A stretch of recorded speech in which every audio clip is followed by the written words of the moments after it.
That looked kind of funny because it looked like you were just touching my titties. And she tripled. Did I already? Yes. Hey, yeah. Hey, it's like I'm 2. Oh, inspire, create, play. Oh, God. Okay. Oh, and then when you talk, you want to kind of, you don't have to put your head in it, but you want to talk loud enough for it to pick up. I feel like I can hear myself. You can hear yourself. Is it not that loud? I have to talk like this? Just use like a big girl voice. Not like your sexy voice. Ooh. Yeah, not your sexy voice. This is my big girl voice. I think that'll work. Okay. All right, Jade. Okay.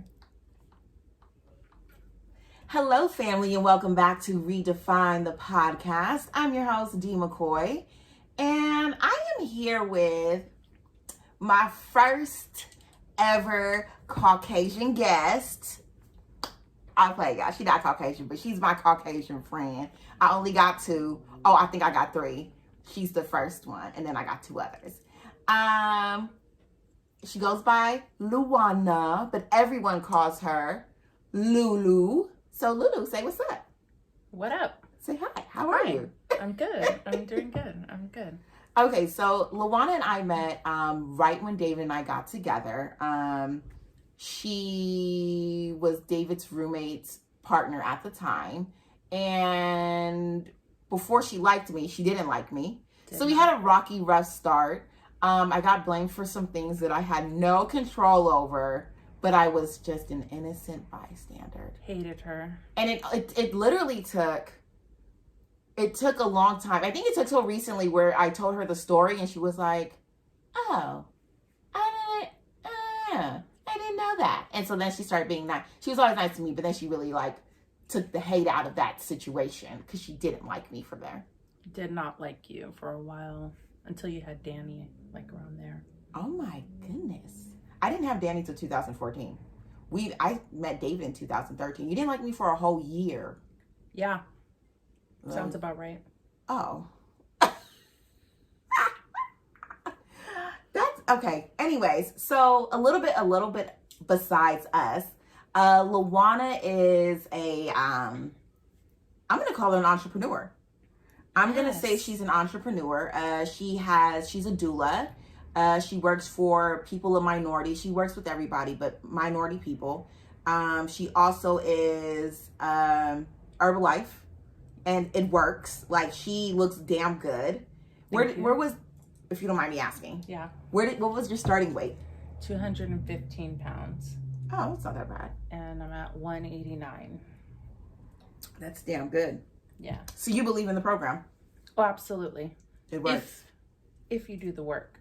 If you're disciplined to do the work, it doesn't come without work. You can't just consume a product and it's going to do magic. Right. You have to do the work.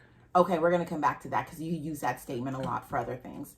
And she also is, I would say you have a branding you're a branding, what is it? A branding consultant? I guess you can call it that. It's a lot of little things that I see. I pay attention to the little things. So when it comes to other people and what they're doing, I may see things that they don't see. So I guess you call it branding. I'm going to call it brand new. It's just, out there with everything with this, your podcast and other people and their stuff, just getting them to understand that their brand is everything to their customers. Yes. And she's very good about these type of things. Like, LuLana is very detailed oriented. And that's something that I don't have. So it's good to have somebody around that's like that. Yes. All right. So one of the big things that we used to do, I think Tuesday night dinners or Thursday night dinners? Thursday. We did 2. Yes. And then we stopped and went 1. Yes. So we used to do Thursday night dinners when she lived in Paramount. And it was, LuLana is also a great cook. So she caters. Do you cater still? Yeah. So she's a woman of many hats. That's absolute revelry. Yes. Oh, that's good. I know. That's a good one. Okay, so we used to eat and talk, and let's give a little background. Where do you were a young mother. Yeah. And let's talk about it. I lost my virginity and got pregnant in the same night, same time. Fuck my life. So how old were you? 15-ish, 14-ish.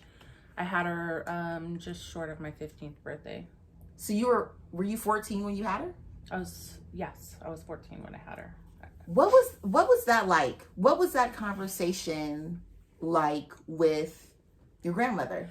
Because her grandmother raised her. So what was that like? Funny story. So my grandmother raising me, she's from the South. They don't talk about hygiene, feminine, anything. It's just a very, it's taboo. You don't talk about those things. Like African-American people, it's just not something that's really talked about from the older people, from the older generation. So being raised by her, I didn't know about my sexuality. I didn't know about my body, hygiene, any of those things. I didn't know. I didn't even know I can get pregnant. And you're 14. What grade are you in? I was a freshman at the time. Okay. And I was going into my sophomore year. Okay. It was like right at the beginning of my sophomore year.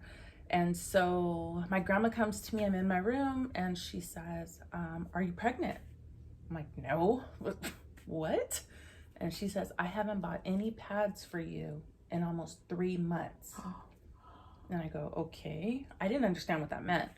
And she says, have you had sex? I said, yeah, one time. And she snatched me, literally snatched me. And we went to the clinic, and we sat there, and she was yelling at me the whole time. So I was crying the whole time. I didn't understand what was going on. And they took me in the back, and they gave me a pregnancy test. The lady comes back, and she says, you're pregnant.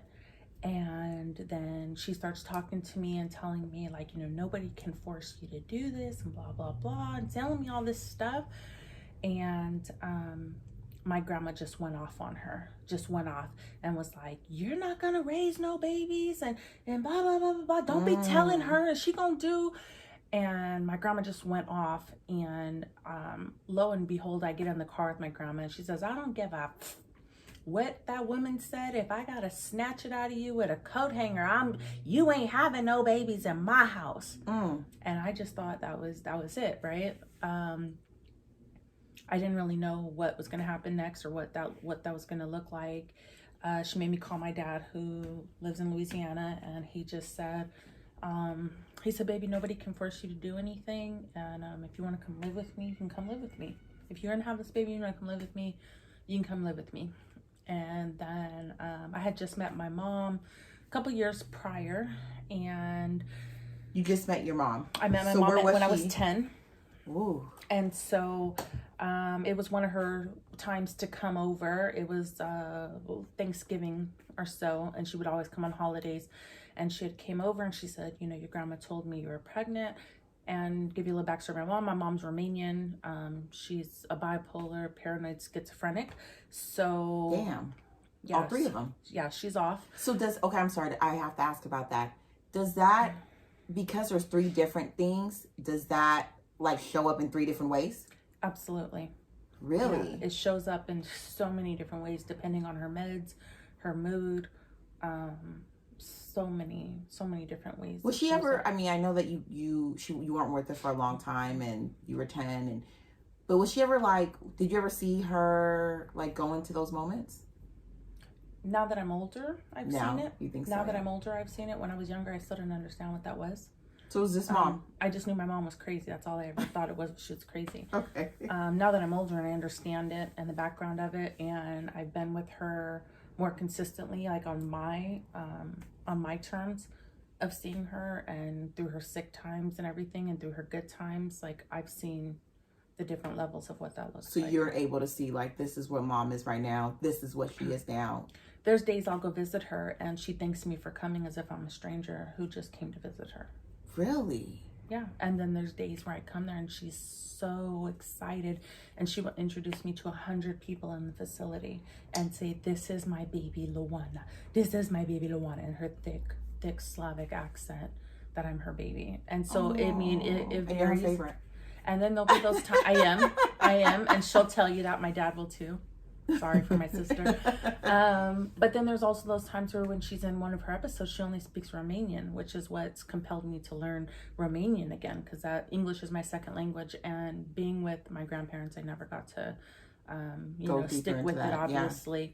But now I've started to learn it again, because when she's in her episodes, nobody can talk to her because she's only speaking Romanian. So it's compelled me to want to learn it again, learn the language, so I can be able, and they can call me and say, your mom is having these episodes, and she'll be angry and just yelling at people in Romanian, and nobody can talk to her. No one can talk her down, because it's so they just have to let it pass. Yeah, I think that's like the altar person, like one of those, the other people that shows up is this Romanian woman. Even though she is Romanian, it shows up when she's angry. Wow. So that's heavy. Okay, I'm sorry, I'm off track. So go back. So when my mom talked to me, so again, she's, has her issues, and what made me decide, because I still didn't know what I was going to do. Even my dad told me I can come there. My grandma told me she was going to rip the baby out of me with a coat hanger. And then my mom said, and I've always been a very mature person, and this is one of those things that'll kind of give you that idea. My mom said to me, I had 11 abortions before you. You'll be fine if you have this abortion. And I said, well, Mom, why did you have me? And she said, well, your dad was black, and he told me he would kill me if I killed you. Oh. I said, oh, okay. And I just made the decision right then. And I remember going to my grandma and telling her, like, what was it about that comment?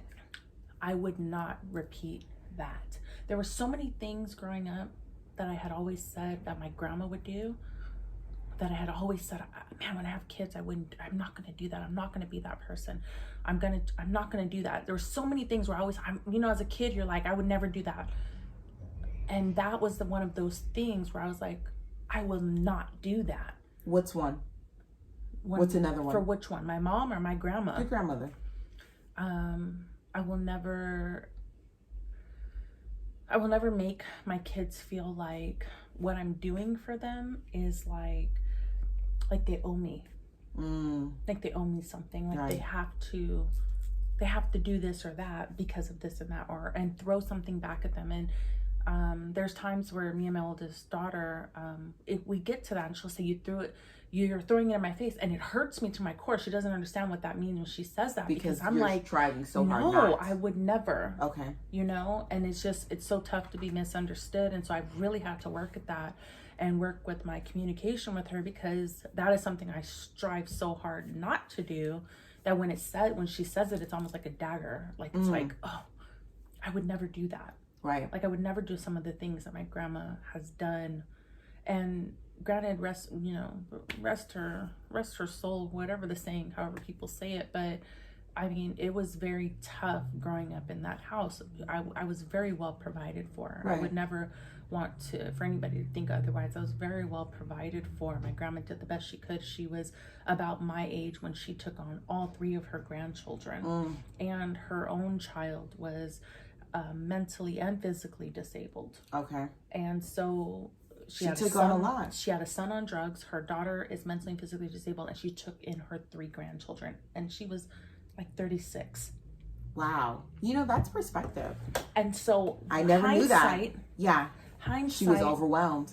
I can look back and say, she was learning, and it was new, and it was this and it was that in hindsight. And I can say it was her upbringing. And I think now a lot of people don't realize like the things that we do to our children and how it affects our children. So I can look back then and say, like, she didn't know better to do better. I say that with my mom. I feel like, and I know you've probably heard me say it, my mom did the best that she could with the tools that she had. But it took me a long time to get there. I think my dad, the joke in the family is, you ain't got no parents. We never met them. Yeah. He never speaks about them. He didn't start talking about his parents really until he had a stroke. And I think that's something like in his head. You know what I'm saying? Like something is off. And he started talking about them. And I think that they just did what they could. And that's it. So what you just said is so deep to me, like, because you saying that your dad didn't speak of them until he had a stroke. Mm-hmm. So I'm of the belief now, I mean, for years since I met my mom, I would always ask questions. I wanted to know everything about my Romanian side of the family. I would ask questions for years. She would get angry. She wouldn't say anything. She would tell me she doesn't know.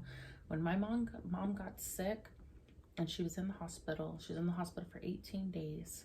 And I went there every single day down into LA. Me and my sister, we went there every day for 18 days. And when I tell you, I asked my mom a million questions and she answered a million of them. Mm-hmm. She was able to tell me all 6 of her siblings' names. Mm. She gave me her address in Romania. Oh. She gave me all her mom's, and she gave me so much information. I gave her this letter that I have always had that I found a long time ago in my grandma's stuff that she had wrote to someone in Romania, her best friend, who I'm named after, Iuilana, and it never got to her. My grandma never mailed it. And I asked her to read it. She read that entire letter to me in both Romanian and English. When I tell you, my mom, when she was sick, she was in her, it was the most lucid I've ever seen her. Yeah. For 18 days. And then after those 18 days, she was back to being a bipolar, paranoid, schizophrenic. So everything that your dad is saying, that's the truth. Like, yeah. Those are things that he's suppressed, that he can't, that because he cannot his mind say. Yes. is no longer able to suppress those things because he is sick, and it's allowing it. And those are the times, talk to him, hear what he has to say, get all the information from him, because it's probably the only time that you're going to be able to get it. I believe that. And I remember, like, I was talking about him today, and we just had a terrible relationship, but it wasn't until he got sick where he became different, and he was nice, and he loved us, and we were like, and when he looked at us, it was like gold. It's humbling. It was something. And I think I started seeing that when I had Danny Marie. When I had Danny Marie, I could see him soften. Yeah. I could see him. He loves Danny. And then when he got sick, something else triggered him. And I firmly believe that. I think that God showed him death.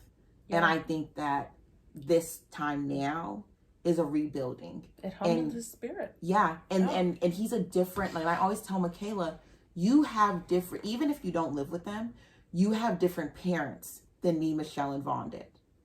And not only does she have different parents, all of us have a different set of parents. We all have the same parents, absolutely, but they were different parents to each of us. But Michaela got the best out of them. Even if it doesn't look like it, she got the best out of them. I will say that each of my kids my oldest I had all this when I was young. I was a kid myself. And then I planned my son 5 years later, and I was barely 21. And then I had the little one, I had Jade 10 years later. 10 years later. Each of them got a different parent. Because you grew up with your oldest. Because I grew up with the oldest.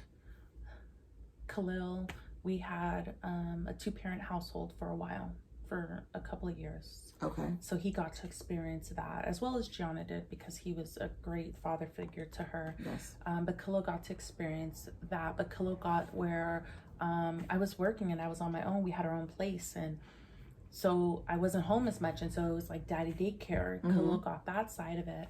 And then there was a time period where I wasn't a bad mom, but I wasn't a good mom. I finally had gotten to where I wanted to go out and I wanted to do stuff. And so Khalil could go with his dad and Gianna would just be at my grandparents' house. And I would say I wasn't a good mom during those times, because I just wanted to just explore all the things that I had missed out on having kids young. I like that though. I like that you're able to say that, because how many women we have these babies and we love them and we pour into them, and then we realize, like, it's hard to say, like, I have days where I'm like, I can't wait till I can send Danny to her daddy's house. Yeah. And we need a break. And you need a break. And I feel like society has made it so we feel guilty to say, I need a break. I can't Absolutely. take care of these kids. No. I've had it to hear, and fathers get to kind of come and go, and I believe fathers are very important, but I feel like they have a lot more freedom to move about the premises, and there's not as much guilt and shame placed on them by society norms. Well, it starts with us as the mom part of it. We allow that comfort for them because we want to take on so much. Yeah.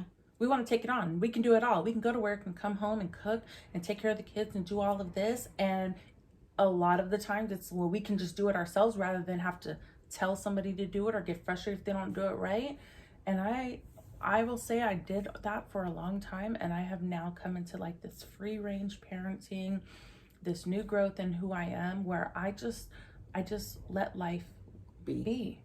And whatever that looks like. And if that means that Jade is going to be at her dad's house for a whole month, I don't feel guilty about it. That's your daddy. And I don't, that's your dad. Yeah. You be with me for a whole month and ain't nobody. So no one's calling to check on you. You're good. It's us who want to hold the rein. Yes. And be in control instead of saying, like you said, well, that's your daddy. Yeah.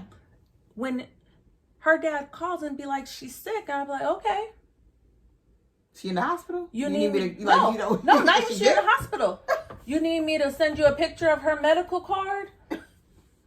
For reals. Because at the end of the day, when she's sick and I gotta take her, I'm just calling to let you know. Yeah. I'm not calling for you to come here. I'm not calling for you to do anything. I'm just informing you. So I have learned to look at it through other people's eyes and other people's perspective, and just like in that realm, like I allow for him to have those freedoms.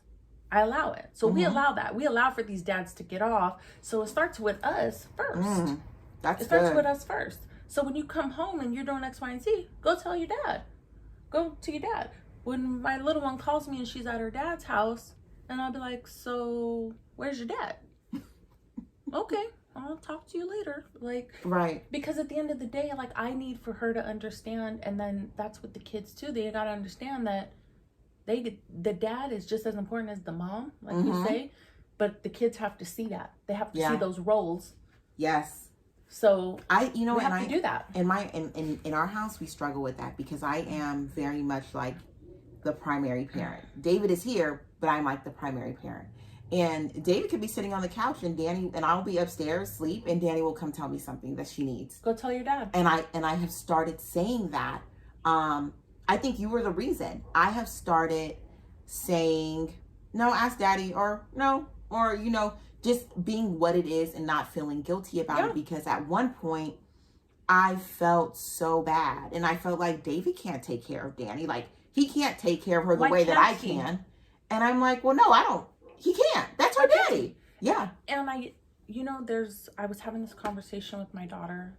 There are women who, when things don't work out with their partners, who will be so petty, have that petty spirit, and say, he can't, and I can't send my kid, and whoop, whoop, whoop, whoop. But he could do all those things when y'all was together, apparently, because you decided to have a kid with him. And if you was going to the store or whatever else, you'd be fine with it if y'all was together and you was leaving your kid at home with him. That's right. So what is the difference now? That's right.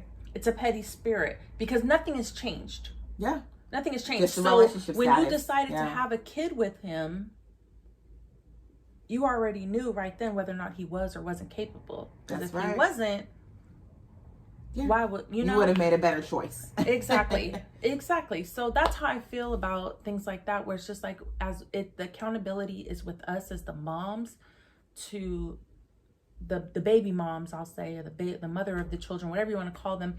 The accountability starts with us before society will recognize it. And then we got to stop praising the things that these dads do, because there's so many times I see like people like, oh, you're such a good dad. Why? Because he posted a picture on Facebook.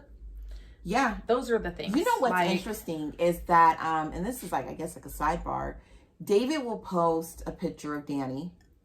He'll post a picture of Danny, and he'll get 300, 400 likes on the picture.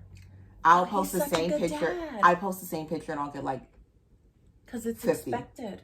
And I'm like, starts with us. Yeah. And I feel like, and Mookie was saying it the other day, why are we giving kudos to people for doing what they're supposed to be doing? Exactly. Like, you're supposed to be, like, maybe not the posting situation, but you're supposed to be taking care of your kids. You're supposed to be, you know, X, Y, and Z. Absolutely. And when she said that to me, I was like, oh my God, that's life-changing. Yeah. How many times have I given people kudos for being a good person? For doing their job. You're supposed to do that. And there's nothing wrong with recognizing people. No, acknowledgement is great. There's nothing wrong with that. Like, nothing wrong with that. But in the same token, I think that it's more extended to men than it is to women in the parental role. Now, you said free range parenting. Mm-hmm. LaVonna and I are great friends. We parent very differently. She didn't want Danny to come with me for a long time. It took me a long time to release Danny Marie until I got to the place where I was like, okay, you can take her. It's that time. I have officially bought Danny a travel seat. So when people were like, oh girl, I don't got no seat for her, don't worry, I got one in the trunk. She waited till Danny could talk and tell on me. Yes. But I waited. It wasn't just you. I waited for that with everyone. I wouldn't let Danny go anywhere. She's a free range parent. And I don't know if I'm not free range. You're just not to the degree that LaWanna is. I believe in like freedom of expression. I believe in like express yourself, dress how you want. I'm okay with sexuality. I believe in those things. But LaWanna is like a fucking hippie on drugs, and just like, I feel like if I painted a picture of LaWanna, I feel like she would be the lady in the grass just spinning in naked, like not even with clothes on, like. And so when her parenting, she's an amazing mother, amazing. We just have two very different views. And so another example would be Michaela went and spent, I think, a week over at her house, 2 weeks at her house. Yeah. And while she was over there, I am, now that I'm eating healthier, the house is eating healthier. And we have our cheat days. We have our days where we kind of just live. Oh wait, did she tell you all the stuff? Yes. Oh. And so, I'm very big, like our whole family are diabetics. It's all these like really bad things in our family, right? So I will limit the intake of what fun food we have. We're gonna have fun food on Saturday. We'll have fun food on Friday. You know, whatever. I make all meals. I am very like